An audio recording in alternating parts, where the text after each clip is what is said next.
ही कृपा झपाट्याने वाढ होत आहे। परमेश्वर दयाळू आहे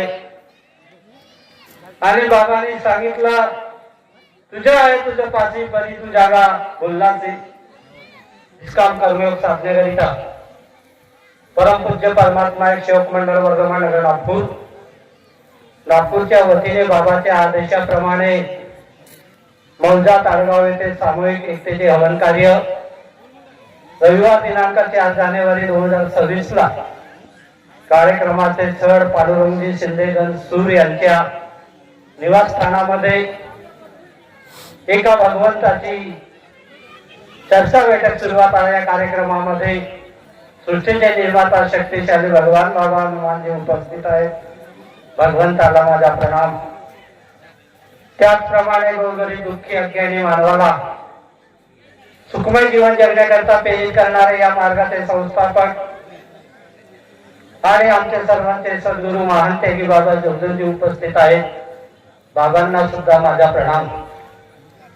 बाबाच्या कार्याला सहकार्य करणाऱ्या आमच्या मातोश्री वाराणसी आहे भूमिकर उपस्थित आहेत। आईंना सुद्धा माझा प्रणाम। आजच्या कार्यक्रमाचे अध्यक्ष तथा परमपूज्य परमात्मा एक सेवक मंडळाचे संचालक सन्माननीय तापेश्वरजी वैद्य साहेब, या कार्यक्रमाचे उद्घाटक सन्माननीय परमपूज्य परमात्मा एक सेवक मंडळाचे संचालक रामेश्वरजी जोगी साहेब,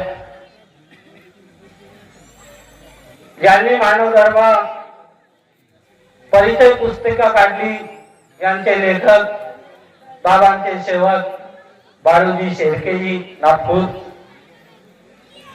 ज्यांनी महान त्यागी बाबा जोगदंडीचं पूजन केलं आंधळगाव येथील ज्येष्ठ मार्गदर्शक सन्माननीय अश्विनजी शेंडे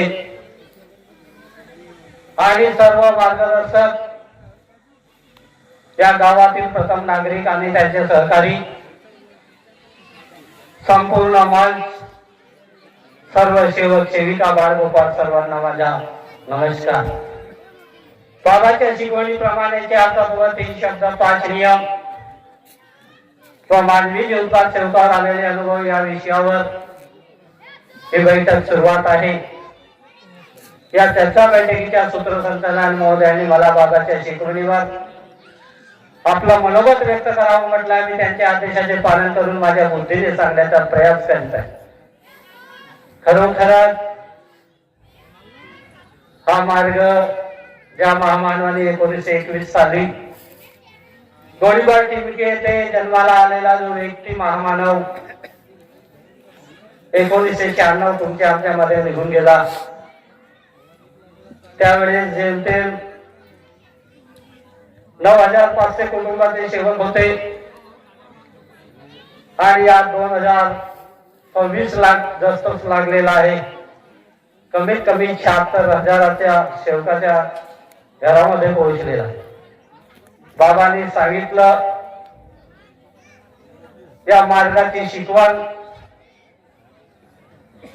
खरोखरच एका वर्षाचे 365 दिवस बदलल्यानंतर सारखी 30 पूजा करावी लागते समजून घे आणि पुन्हा न समजणाऱ्यांनी या मार्गावर माझी सेवा निष्काम आहे। ज्यांनी स्वतःच्या कुटुंबासाठी हा मार्ग घेतला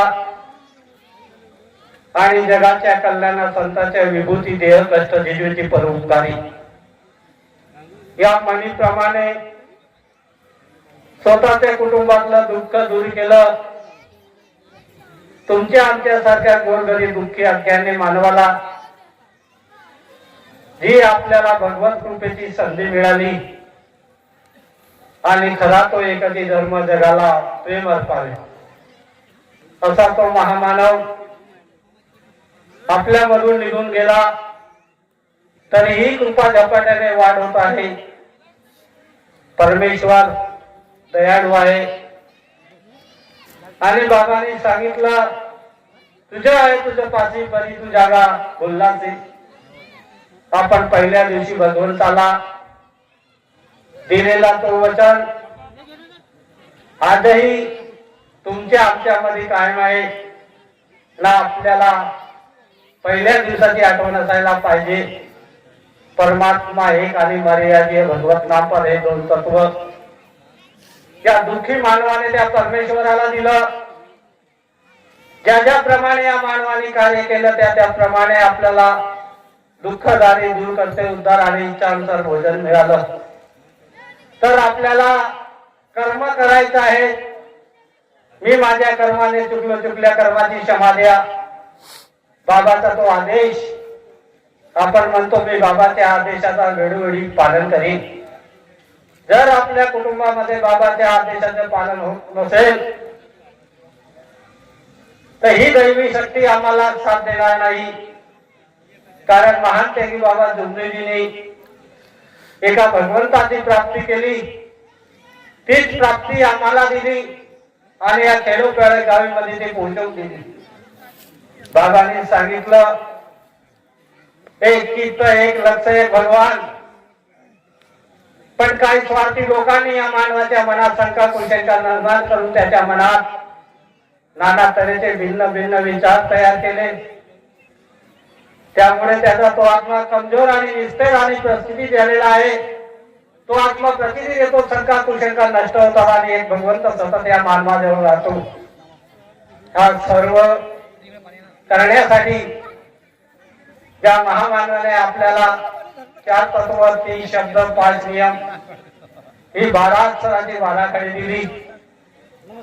तर प्रत्येकाने महान त्यागी बाबा जुमदेजीने दिलेल्या शिकवणीचं आपल्या कुटुंबात पालन केलं तर माझ्या तरी मते आपल्याला दुःख येणार नाही. कारण ही सेवा निष्काम आहे आणि या सेवेमध्ये फरक पडता कामा नये. आणि बाबांनी दिलेल्या तत्वशब्द नियमाचं प्रत्येकाने आपापल्या कुटुंबामध्ये पालन करावं. तुम्ही करा, मी करीन. आणि 2026 वर्ष आपल्या सर्वांना सुख आणि समृद्धी असे भगवंताच्या चरणी विनंती करतो. आपल्या शब्दाला विराम देतो. सर्वांना माझा नमस्कार.